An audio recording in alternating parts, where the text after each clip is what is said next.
지난 화요일에 부산과 관련된 정부의 큰 정책 하나가 발표가 됐습니다. 4년 전에 김해 신공항을 확장을 해서 동남권 관문공항으로 만들겠다 했던 걸 백지화하고 처음부터 다시 검토를 하겠다는 거예요. 대부분의 신문과 평론가들은 가덕도 신공항 건설을 위한 결정이었다, 그렇게 이야기를 해요. 이런 정부의 정책 발표가 있으면요, 여당은 적극적으로 환영을 하고 야당이 반대하는 게 일반적인 모습이죠. 거기다 지금처럼 여와 야가 치열하게 대립을 하고 있으면 정말 치열하게 반대하고 찬성을 해야 정상입니다. 그런데 어떻게 된 일인지 정도의 차이는 있지만 여당과 야당 모두 환영한다 그랬습니다. 여당의 대표는 당이 지원을 위한 전담 기구를 만들겠다 그랬고, 야당은 적극적으로 한번 검토해 보겠다 그랬습니다. 어떻게 눈만 뜨면 서로를 비난하고 비방하는 여당과 야당이 이 부분에서 큰 이견이 없을까요? 이 정책으로 주목하는 지점이 똑같기 때문에 그렇습니다. 내년 부산시장 보궐선거와 후내년 대통령 선거에서 자신들이 권력을 잡는 데 필요한 표를 얻을 수 있다고 판단을 하는 거예요. 이거 반대하면 표 얻는데 손해를 본다고 생각을 하기 때문에 일치를 보고 있는 겁니다. 여러분, 정치인들은 뭐 해야 되느냐? 국민의 평안함과 국가를 위해서 정치를 하는 겁니다. 정당을 위해서 하는 게 아니에요. 그런데요, 자신들의 권력과 자신들의 권력을 유지하는 데 주목하면서 참 우리 국민들이 많이 힘이 들어요. 저는 뉴스 보면요, 화가요 이만큼 올라 견딜 수가 없어요. 본질이 아닌 비본질에 주목을 하면요, 항상 부작용이 생깁니다. 이건 신앙생활도 마찬가지입니다. 신앙생활이 예수님을 믿는 거예요. 예수님 믿는 걸 간단하게 얘기하면 예수님 바라기입니다. 그저 예수님만 바라보는 거예요. 그게 신앙생활입니다. 오늘 말씀으로 하면 예수님을 주목하는 거죠. 예수님 믿어서 우리가 부명예 권세 얻을 수 있습니다. 또한 예수님 안에서 이 땅의 행복과 평안을 누릴 수 있습니다. 그러나 그런 것들은 항상 부수적이기 때문에 절대로 주객이 전도되면 안 되는 거예요. 우리 삶의 목적이신 예수님이 신앙생활의 수단이 되면 안 된다, 이 말입니다.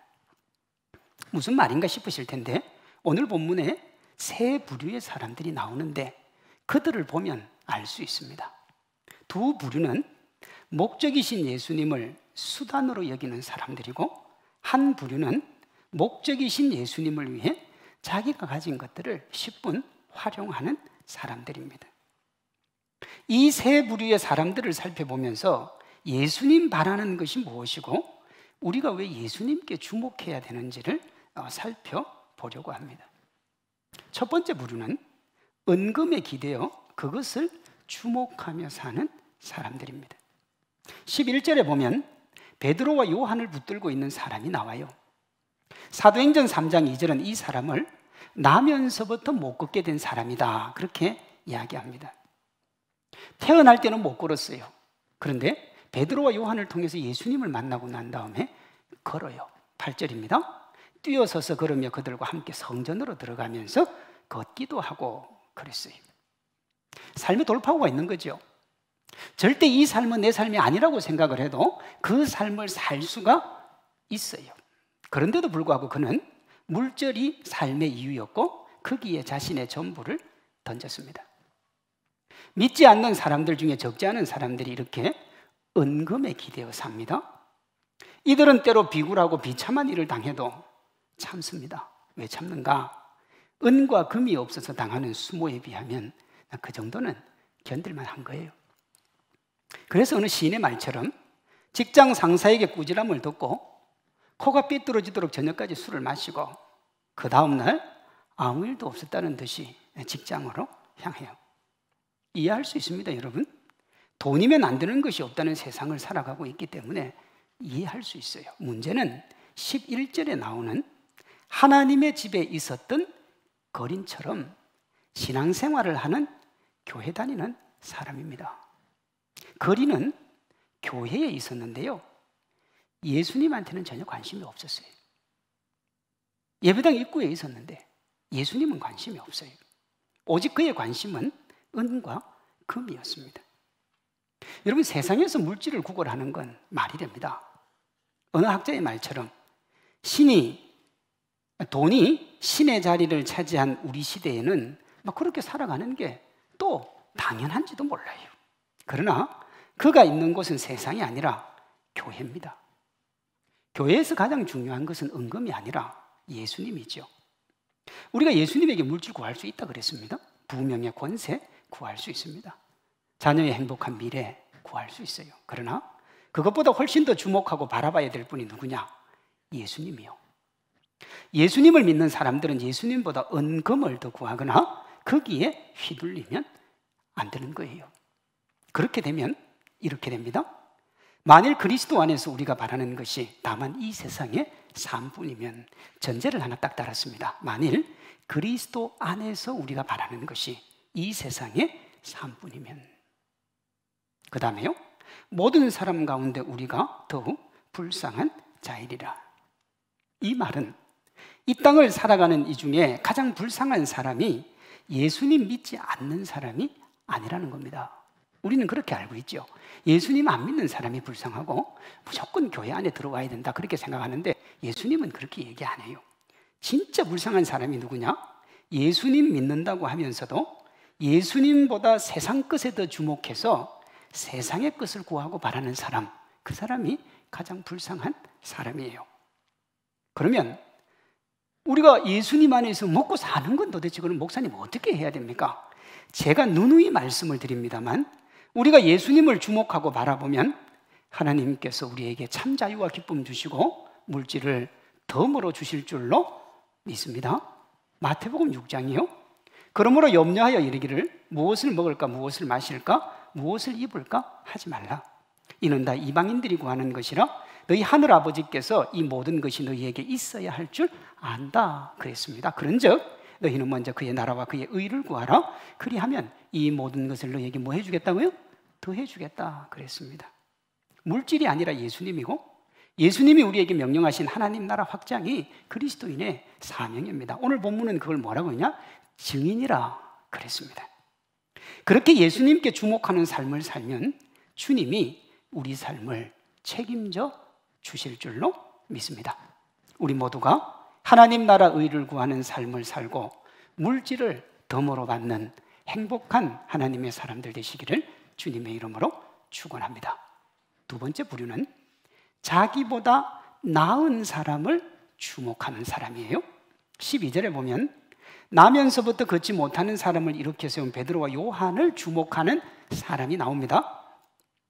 자기보다 나은 이들을 바라보고 의지하는 이들의 특징이 뭔 줄 압니까? 자신에게 이익이 되면 적과도 손을 잡을 수 있고, 자신에게 손해가 되면 하나님하고도 손절할 수 있는 사람, 그 사람이 자기보다 나은 사람을 바라보는 사람이에요. 13절 15절입니다. 너희가 그를 넘겨주고 빌라도가 놓아주기로 결의한 것을 너희가 그 앞에서 거부하였으니 너희가 거룩하고 의로운 일을 거부하고 도리어 살인한 사람 놓아주기를 구하여 생명의 주를 죽였도다 그래요. 자, 너희라 그랬습니다.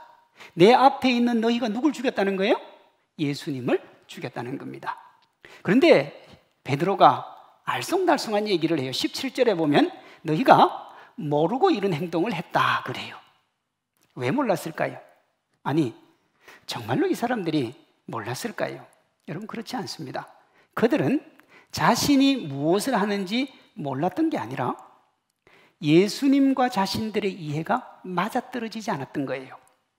신학자 데를벅은 이것을 이렇게 해석을 했습니다. 이들의 무지는 이해할 기회가 없음으로 인한 무지가 아니라 깨닫지 못하고 인식하지 못하는 데서 오는 무지였다 그랬어요.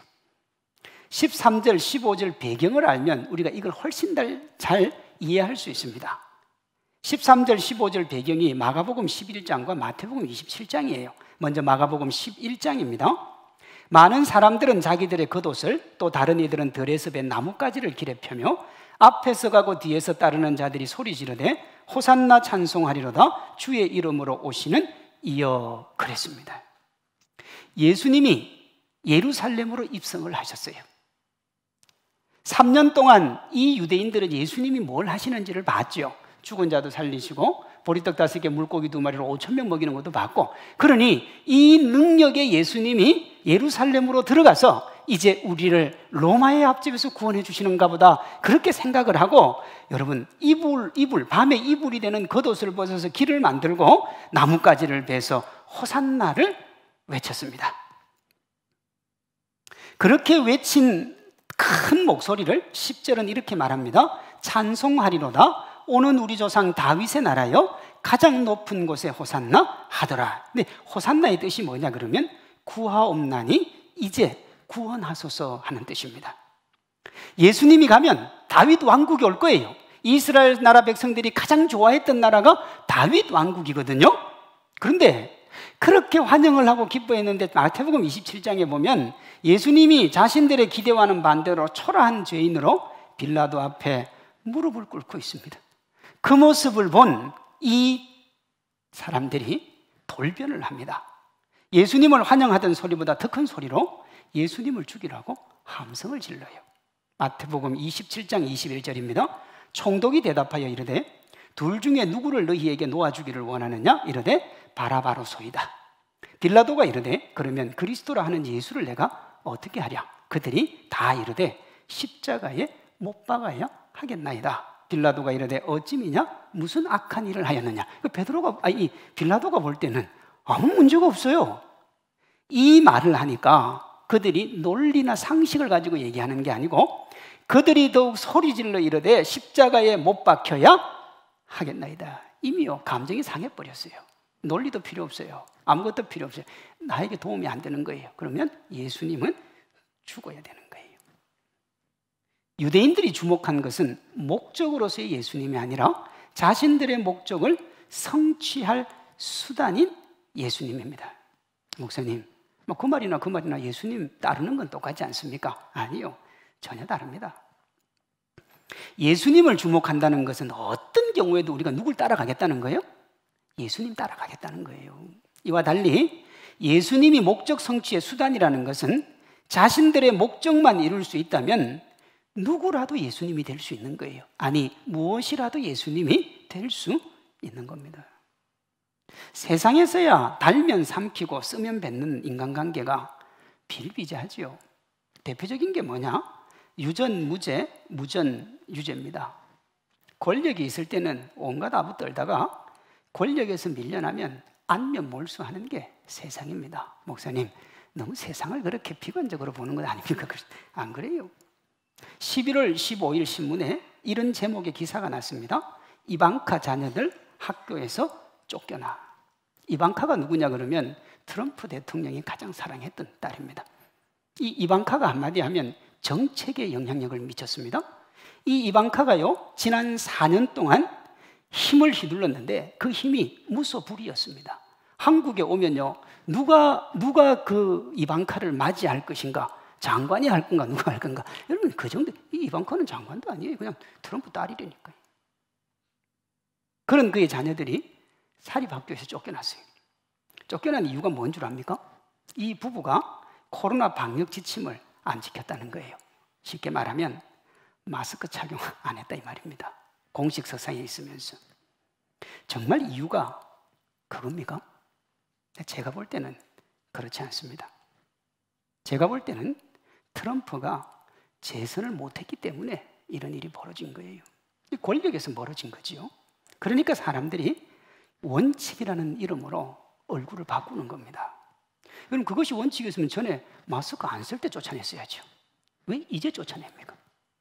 말은 다 맞아요. 그러나 들여다보면 그렇지가 않습니다. 대충 이해하시잖아요. 이 말이 무슨 말인지. 문제는 교회입니다.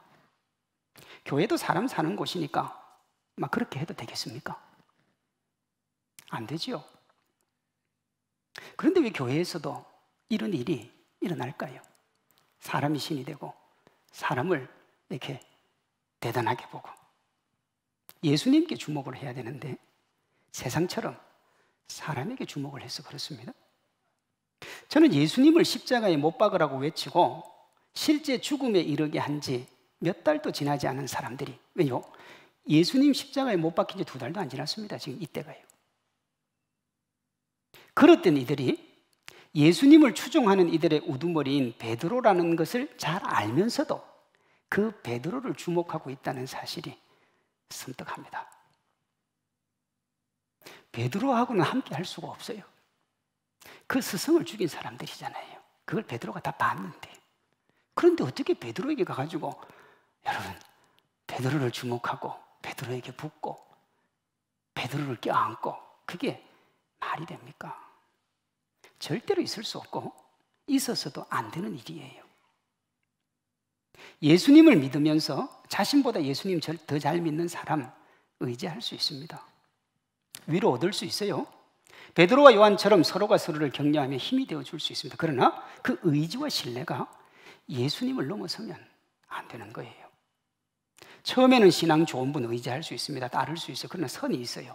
어느 정도가 되면 예수님 손을 잡아야 됩니다. 그래야 그 믿음이 흔들리지 않습니다. 인터넷에서 이기적인 교회의 모습 때문에 교회 지도자들의 민낯에 실망을 해서 예수님을 믿지 않겠다는 글을 자주 봅니다. 야, 나 예수님 믿었는데 지금 교회가 하는 행태를 보니까 예수님 못 믿겠다는 거예요. 오죽하면 그런 마음 먹을까 하는 생각을 하면서도 동시에 사람을 바라보고 교회 다닌 모습에 안타까움이 몰려옵니다. 저런 모습 때문에 예수님을 믿지 않겠다는 말은 그 사람이 누구 보고 교회 다닌 거예요? 그 사람 보고 교회 다닌 겁니다. 제가 자주 이런 말씀 드리죠. 목사도 죄인입니다. 그러니 목사를 너무 신격화하지 마세요. 제가 그런 말을 합니다. 저도 싫은 소리보다 좋은 소리, 의심의 눈초리보다는 따뜻한 시선이 좋습니다. 그런데 왜 자꾸 제가 그런 얘기를 할까요? 제가 그렇게 말하는 것은 한국 교회에 목사를 의지하는 신앙이 선을 넘은 경우가 적지 않기 때문에 그렇습니다. 그런데 요즘은요, 그 선을 넘은 경우를 비판한다고 목사를 무시하는 경우도 적지 않습니다. 이게 이제 극과 극을 달리는 거예요. 그 단적인 예가 성경이 뭐라고 했는지보다 자신이 신뢰하는 목사님이 뭐라고 했는지가 더 중요한 사람들이 있어요. 성경 얘기를 안 해요. 우리 목사님이 뭐라고 그랬다. 여러분, 우리 목사님이 그게 무슨 소용이 있습니까? 그분이 성경대로 할 때 소용이 있는 거죠. 반대로 교회와 지도자들의 모습에 실망해서 예수님을 믿지 않겠다 말하는 거예요. 예수님 잘 믿는 것처럼 보이는 사람과 예수님을 동일시하면 이런 심각한 문제가 일어납니다. 모든 인간이 죄인이라는 말씀에 아멘을 하고 예수님 믿고 예수님 바라보는 사람은 때로 지도자들이 실망스럽게 할 때 더 예수님을 붙들지 예수님 믿지 않겠다고는 하지 않습니다. 그렇지 않습니까? 예수님만이 소망이니까 아, 사람은 본래 답이 없구나. 그렇게 되는 거예요. 지도자와 그 믿음의 선배들을 사랑하고 존중하십시오. 무시하는 것보다 존중하고 사랑하고 함께 믿음의 길을 걸어가는 것이 중요합니다. 그러나 거기에 멈추지 말고 예수님께로 나아가십시오. 거기 멈추면 어떻게 되느냐? 처음엔 유익할지 몰라도 나중에는 그 유익이 걸림돌이 됩니다. 언제까지 우리의 필요를 채워줄 사람은 아무도 없기 때문에 그렇습니다. 날마다 우리를 새롭게 하실 분은 예수님밖에 없습니다. 베드로와 요한이 주목했던 예수님, 예수님이 주신 말씀을 듣고 기적의 사건에 놀랐다가 시간이 지나면 떠나버릴 사람들이 베드로와 요한보다 더 멋진 사람이 됩니다. 말씀을 들어서 그래요. 사도행전 4장 4절이요. 말씀을 들은 사람 중에 믿는 자가 많으니 남자의 수가 약 5천이나 되었더라. 베드로가 첫 번째 설교할 때 3,000명이 돌아왔죠. 두 번째 설교할 때 5,000명이 돌아왔습니다. 영혼 구원하고 세상에 교회가 영향력을 미칠 수 있는 길이 뭐냐? 예수님입니다. 복음이에요. 근데 지금까지 한국교회는 어떻게 생각했느냐 그러면 교회 안에 세상에 높은 권력을 가진 사람들이 많으면 교회가 영향력을 행사할 줄 알았던 거예요. 그런데 여러분 보세요. 또 죄송한데 아까 우리 장로님 기도하신 것처럼 믿음의 장로님이 대통령 해가지고 지금 이 부끄러움을 어떻게 우리가 감당을 할 겁니까? 권력이 아니라 예수님인 줄로 믿습니다. 저를 비롯한 우리 교회 모든 교인들이 예수님과 말씀에 주목하여 예수님께 좀 더 가까이 나아가는 하나님의 사람들 되시기를 주님의 이름으로 축원합니다. 세 번째 부류는 예수님을 주목하는 사람입니다. 11절에 보면 모든 사람들이 베드로와 요한에게 몰려와서 그들을 주목합니다. 베드로와 요한을 뭘로 봤느냐? 신으로 본 거예요. 베드로와 요한은 사람이 받을 수 있는 최고의 찬사를 받았습니다. 만약에 베드로와 요한이 이걸 잘 활용만 한다면 물질을 얻고자 했던 이들보다 더 많은 물질도 가질 수 있고요, 사람을 얻고자 했던 이들보다 더 많은 사람들을 얻을 수 있습니다. 그런데 베드로와 요한이 평생에 한번 올까 말까한 이 기가 막힌 기회를 잡지 않습니다. 12절, 13절이요. 이스라엘 사람들아 이 일을 왜 놀랍게 여기느냐? 우리 개인의 권능과 경건으로 이 사람을 걷게 한 것처럼 왜 우리를 주목하느냐? 아브라함과 이삭과 야곱의 하나님, 곧 우리 조상의 하나님이 그의 종 예수를 뭐 했다고요? 영화롭게 하셨느니라. 사람들이 베드로와 요한에게 와서 듣고 싶고 알고 싶고 기도하는 게 뭐냐? 베드로와 요한의 능력입니다. 그들이 행하는 기적, 또 다른 능력, 또 다른 치유예요. 그런데 베드로와 요한은 치유는 말하지 않고 처음부터 끝까지 누구 얘기밖에 안 합니까? 예수님 얘기밖에 안 합니다. 13절이요. 아브라함과 이삭과 야곱의 하나님, 곧 우리 조상의 하나님이 그의 종 예수를 영화롭게 하셨느니라. 15, 16절입니다. 하나님이 죽은 자 가운데서 그를 살리셨으니 우리가 이 일에 뭐라고요? 증인이라. 우리가 본류가 아니고 우리는 그저 증인일 뿐이에요. 그럼 본류는 어디 있어요? 16절이요. 그 이름을 믿음으로 그 이름이 너희가 보고하는 이 사람을 성하게 하였으니 누구라고요? 예수님이다, 이 말이에요. 여러분, 차분하게 베드로와 요한의 행동을 묵상하면 상당히 충격입니다. 사도행전 8장에 보면 시몬이라는 사람이 나옵니다. 그가 하나님의 능력이라는 이름으로 마술을 해서 많은 돈을 벌고 사람도 얻었습니다. 사람들은 뭐라고 했냐면 하나님의 능력으로 저 일을 한다. 그렇게 하나님의 능력으로 마술을 행하면서 떵떵거리며 살고 있었는데 어느 날 베드로와 요한이 나타나요.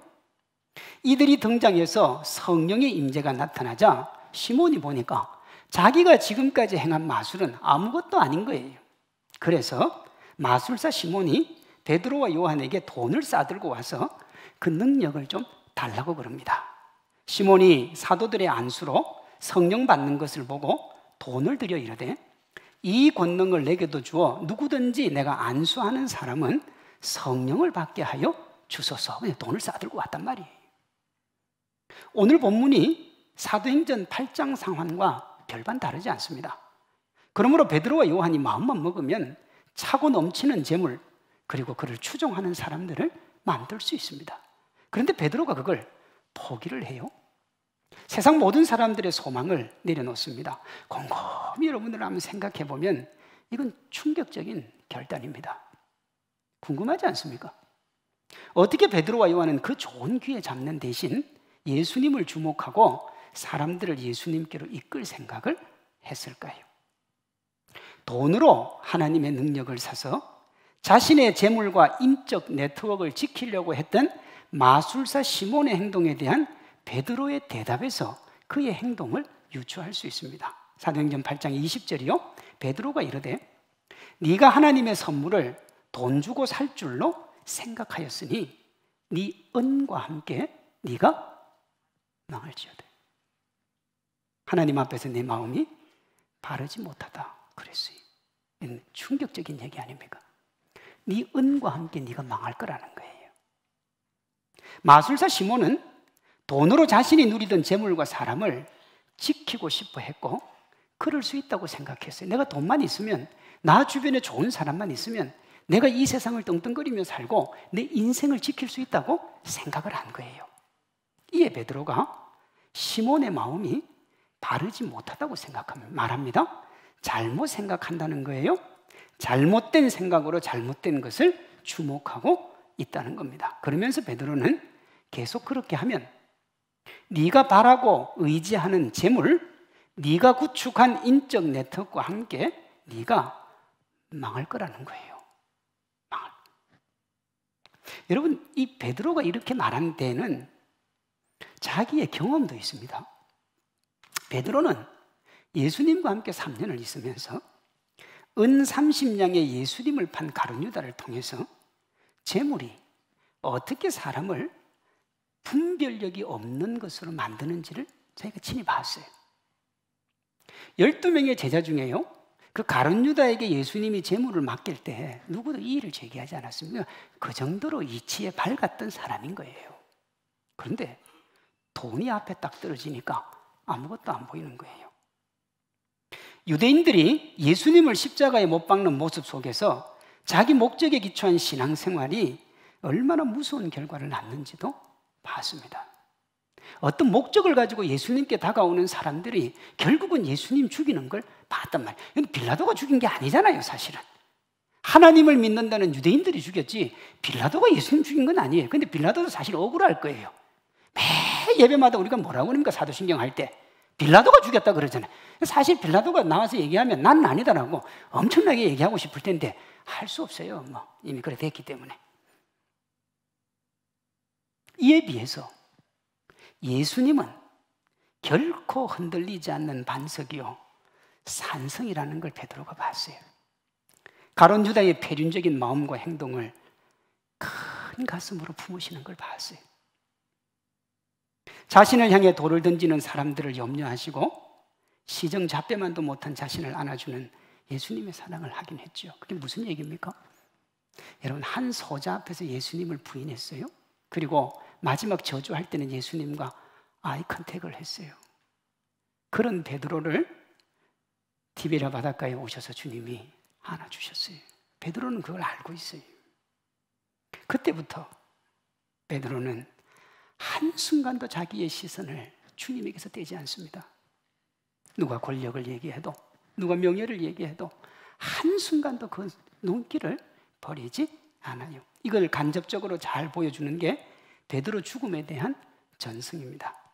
네로의 박해를 피해서 로마를 떠나던 베드로가 그의 앞에 나타난 예수님의 환영을 보고 묻습니다.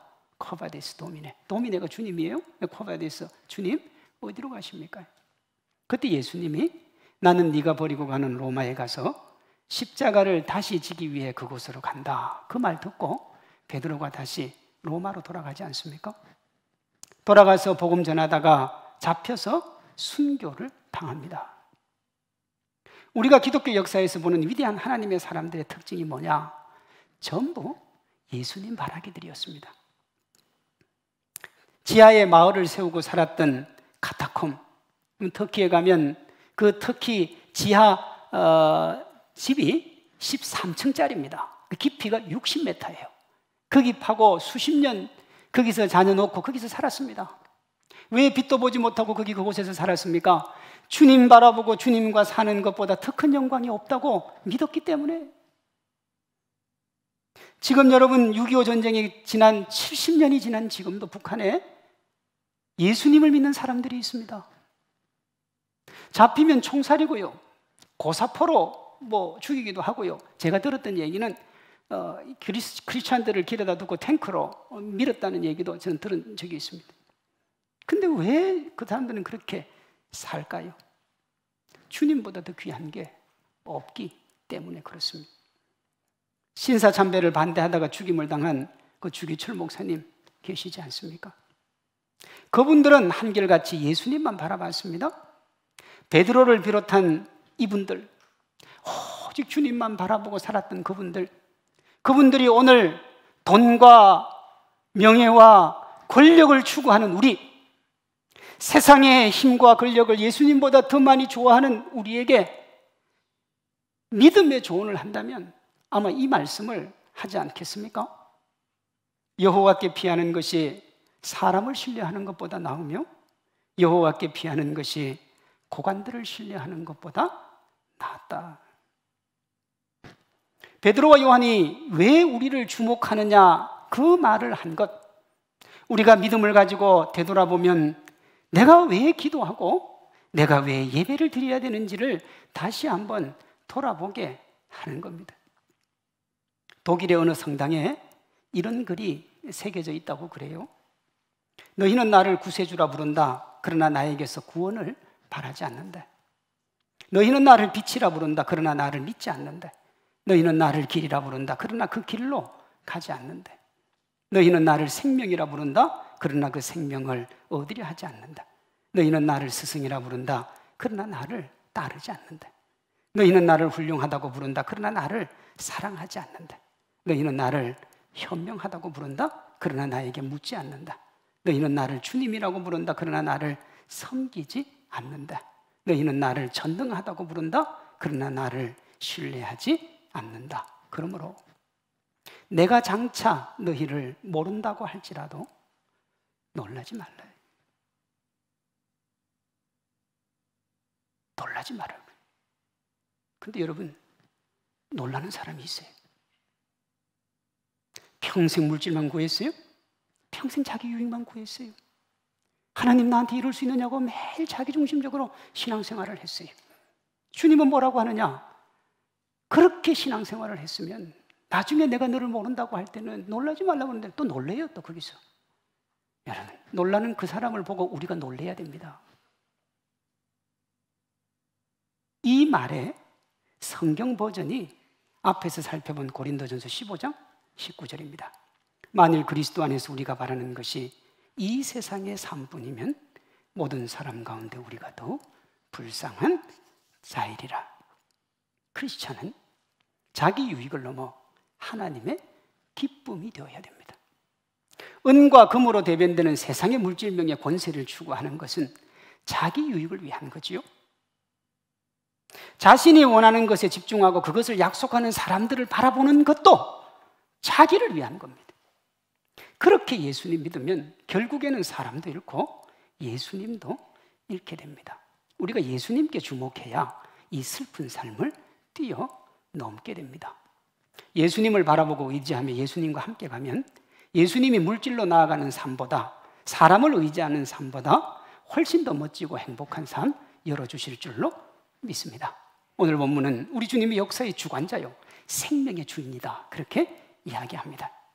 우리 모두가 우리를 주목하게 하는 세상과 사람이 아니라 우리가 바라봐야 될 예수님께 주목해서 예수님 안에서 참 자유와 행복의 기쁨 누리시기를 주님의 이름으로 축원합니다.